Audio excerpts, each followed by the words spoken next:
It's Reading with Rocky. Welcome back. We are still reading Top Chef QuickFire Challenges with a foreword by Padma Lakshmi. I love this cookbook. I don't know about you guys. I'm addicted to Top Chef. I've been watching since season 1. What are we, season 21 now? It's so much fun, right? So many ingredients I've never heard of. I will never use. Foie gras, never buying it. Everybody cooks it. It must be delicious. They all use it. They win with it, you know. But this cookbook is great. So, all the quick fires. Let me tell you, when it comes to quick fire challenges, you end up with all those weird ingredients because it's from a vending machine, a gas station, you know, everybody use eggs. How many different ways can you make eggs? But there's some cool things. Want to hear some cool things about this book? Padma wrote something. Now, she's actually said that she stays thin because every time she's got 20 minutes, she's on a treadmill or she's on a jump rope or whatever. So she has something cute to say. This is from Padma. Since we usually film the quickfire in the morning, I tend to skip breakfast. Although there can sometimes be a 2 or 3 hour delay before I eat. But I always try to come in hungry to give our chef testants the full audience of my appetite. The thing I love about our quickfire is that the most succinct way to get to know how a chef thinks and acts when they have no time to second guess themselves. All right? And they talk about how early they get there. You know, from the producers, executive producer Dan Cutforth. Now, mind you, this cookbook is the first 5 seasons. So, Dan, if you're not the executive producer anymore, if you're handed the baton to someone else, got a promotion, you are here in this cookbook, top 5 seasons. Executive producer Dan Cutforth says of the quickfires, we've always joked about the day when we jump over a motorbike over a tank of sharks, then force the chef testants to cook them. Until then, it is surprising, unnerving at times, and never ever boring to watch what happens. Okay, and he has another thing to say back here, which is interesting. Oh, I missed it. There's a producer section. Oh yeah, the producer sections, right? When they get in the morning, get in ridiculously early, drink too much coffee, eat too many bagels, endure this series of crises. Then they say you have to have stamina to work on the Top Chef show. Often tapes into the early hours of the morning. The pace at which things happen is always a surprise to visitors. It's mostly very slow, and we also shoot a lot of stuff that ends up on the cutting room floor. You can imagine editing, you know. The outtakes are fun. If you ever watch the Bravo show when they review everything. We look for excellent chefs who are creative, versatile, and who have compelling personalities. There are always surprises when the chefs come together, and each cast seems to have its own personality, and you never know what's going to be like. One thing that is consistent, though, is that they all get very frustrated with the production until the show starts to air. Then everyone is treating them like rock stars and offering them jobs and sex. You can imagine, right? Let me talk about the top 5 seasons. The top 5 seasons are cool. It's everyone you love. Antonia, Fabio, Ryan Malarkey, Carla. Who else? Oh, Marcel. Gastro guy. What's his name? Escapes me. You're going to kill me when you see this. We know. It'll pop into my head. Here he is, Richard Blaze. I gotcha. How did I forget Richard Blaze, right? Crazy. Crazy. And our favorite, Stephanie. So it's cool. So you get the seasons with the bios of everyone. And then you get back here, if you're a fan. Oh, this is really great. I love this part. Back here at the end of the book, recipes by type. You know, you have index and you got to go through and say, I want to use lobster, but there's 15 lobster recipes. I don't know what it is. But this is great. There's recipes by type. So the types, we got breakfast, appetizers, salads, soups. It's 90 degrees here, so I have a fan on. That's why my hair is blowing. Salads, soups, sandwiches, tacos, pizza, sides, main courses, desserts, and drinks. Let's talk about who did the editing on the drinks. Do you remember that drink that Betty made where it curdled and the girl goes, I don't even want to drink this because you put lime juice in with Bailey's and it curdled, had that foam on top, and she had like dip a spoon into it because she was too scared to eat it? That recipe made the book. Yes. I'm sure there's a bartender out there that can improve it and remove the lime juice. I'm sure it'd be great. Why would you put lime juice with Bailey's, Betty? We love you, Betty, but you knew when you served it. We just gotta say, which a lot of guys do. And let me tell you what, their recipes, they mark the winners in this. They mark the winners. They're not all winners. So if you still had a recipe and wondered how they did that, it's in here. Marcel's caramelized banana and avocado tower with rum cocoa. Okay, again, he does that avocado with the bacon ice cream, with the bananas. He's daring. He also came in second, right? The other cool thing about the back of this book is after you have the recipes, they also have menus. Menus. So if you let me tell you the kind of menus. Tropical tastes, Friday night family dinner, light summer supper for one.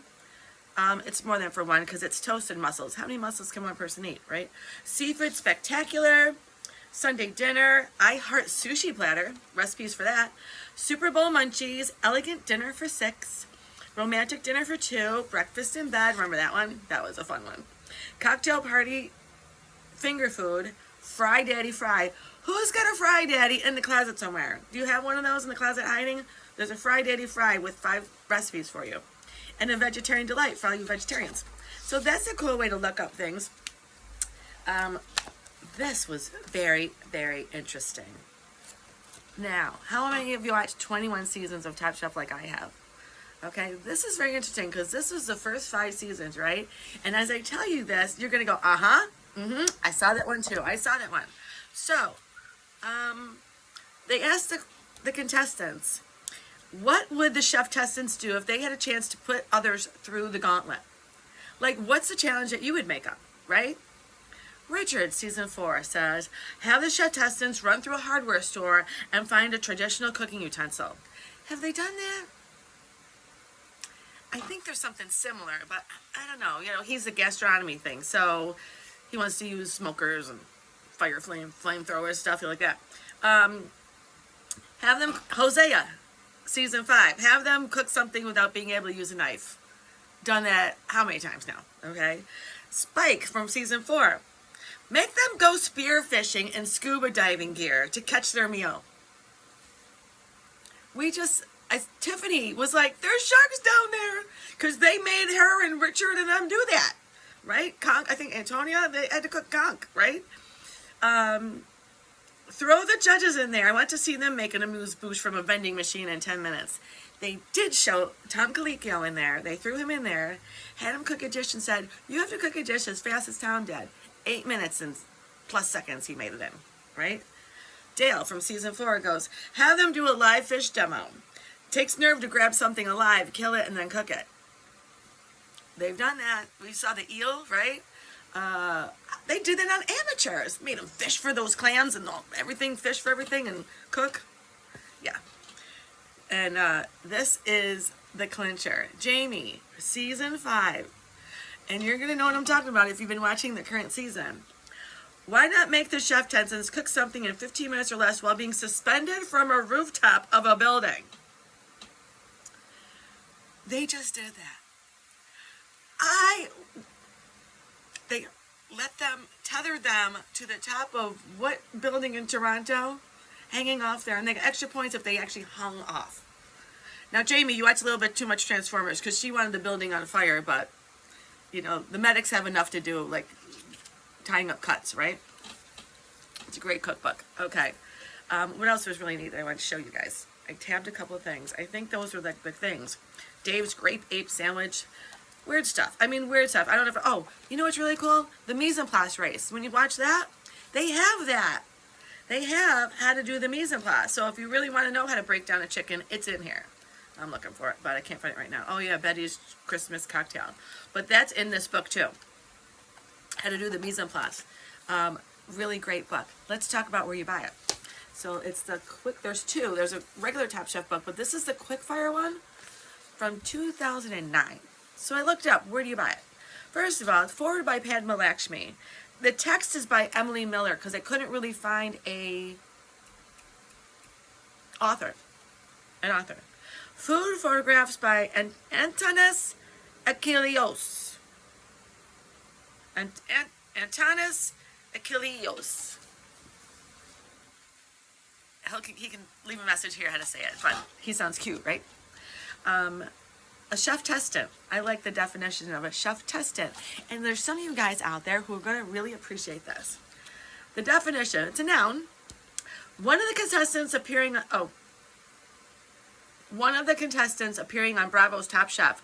The genesis of the term is hazily credited to multiple television bloggers. So all you bloggers out there, have your hand in the Top Chef cookbook. Okay? From 2009, I looked it up. Amazon has it. Now, this is very different. Still get it on Amazon. I made some notes here. Hang on, stay tuned. I got notes. Amazon has it for...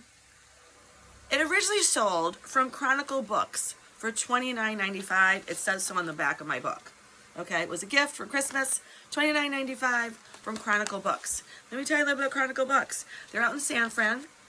Their logo is the Ben Franklin spectacles, the little round glasses with the wire. That's their logo. So if you're looking for Chronicle Books, that's their logo on the back here. Okay. Based out of San Francisco. Now they marked it originally at $29.95. Amazon marked it up to $39 and then did but you can now get it for $19. Okay. If you want first edition, first copy, this is cool. You go to Ragbook. Let me read it right. Did I write it right? Oh, Rare. Rag. My own handwriting. Hang on. Rare Book Seller. Not seller like S-E-L-L-E-R. Seller like your basement. C-E-L-L-A-R. Rare Book Seller. They're based out of Pomona, New York. All right? But if you want a first edition, first print, they sell one for $49.95. And I think that's really awesome business. So if you want the really good one, the one that's going to probably go up in value because now we're on the 21st season. If you have a cookbook collection, go to rarebooksellers.com and you can find that. The book was made by Bravo Media. Chronicle Books printed it. And the foreword from Padma is really interesting. There's a picture of Padma in here, you guys. She's gorgeous. You Padma fans, you get it for that nice picture. You want to know what she looks like. Gorgeous, Padma. Always gorgeous. What else do I want to tell you? Oh, till June 7th. What's today? Today is June 4th. To June 7th, Chronicle Books has it 30% off. And here's the code. YAYDAD, Y-A-Y-D-A-D 30. And you can get 30% off if you buy it from chroniclebooks.com. Okay? Did I look up if it's originally $29.95? I assumed it was because that's what it said on the back of my book. Okay? But awesome. Reading with Rocky.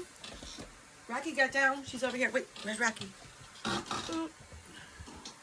Rocky, where are you? Here she is. There's my girl reading with Rocky. Yep, we were reading with her today. So there she is. She's a beautiful girl. Top Chef Cookbook. Get yours today.